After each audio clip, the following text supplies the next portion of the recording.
Good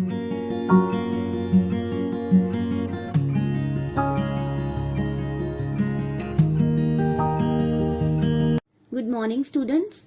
We are continuing with the chapter 1, our environment, and today's topic are decomposition of biodegradable and non-biodegradable materials and compost formation. Students, I hope you understood from my previous lecture about biodegradable and non-biodegradable materials. I hope all of you have categorized some materials which are available at home into these two groups, biodegradable and non-biodegradable. So, let's start with the topic. Journal aim to analyze the decomposition process and to create compost. Students, after completing the topic, you will be able to differentiate between biodegradable and non-biodegradable materials through decomposition process. Second, you will be able to explain the process of making compost. And you will be able to describe the importance of compost. So students, let's start with another activity. So that is your activity number 3. Activity number 3. For this I have taken a pot and I am using few things like this is a cloth, second one that is a paper, and third thing which I am taking that is a used plastic bag. So what we have to do now, I am going to bury all these three things in this pot. You can do this activity even in your garden instead of in the pot. In both way we can do this activity. So what I am doing now, I am burying this cloth in the soil, this paper in the soil, and this plastic bag. Now I am covering this whole material with the soil.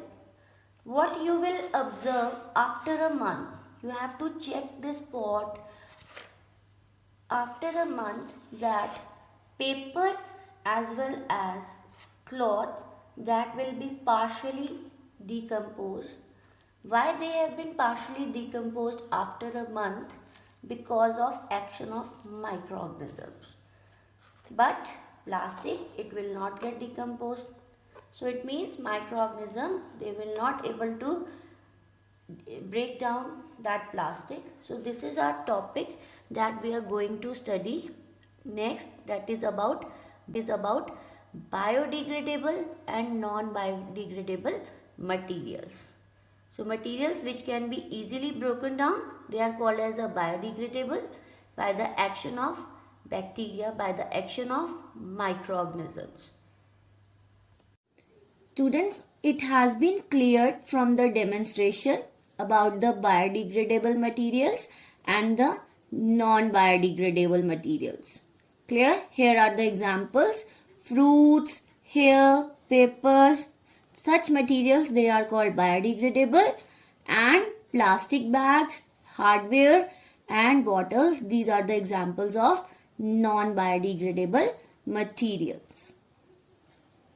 So, let's revise the topic biodegradable and non-biodegradable materials. So, by splitting the term biodegradable material, bio means living or through biological processes, and degradable means decompose. Decompose means break down. So, such materials which can be broken down into simpler substances with the action of microorganisms, such materials they are called as a biodegradable materials, and these materials they do not pollute environment.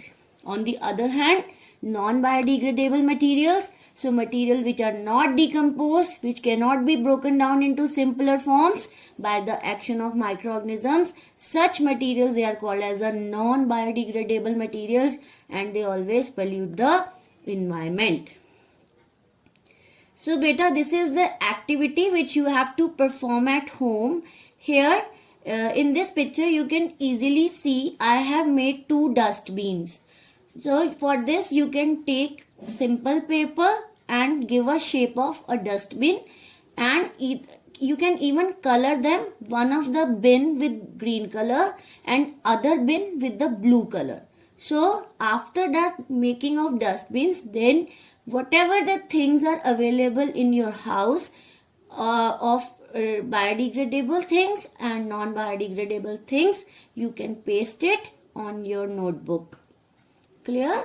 So this system is called twin bin system. Perform this activity in your notebook.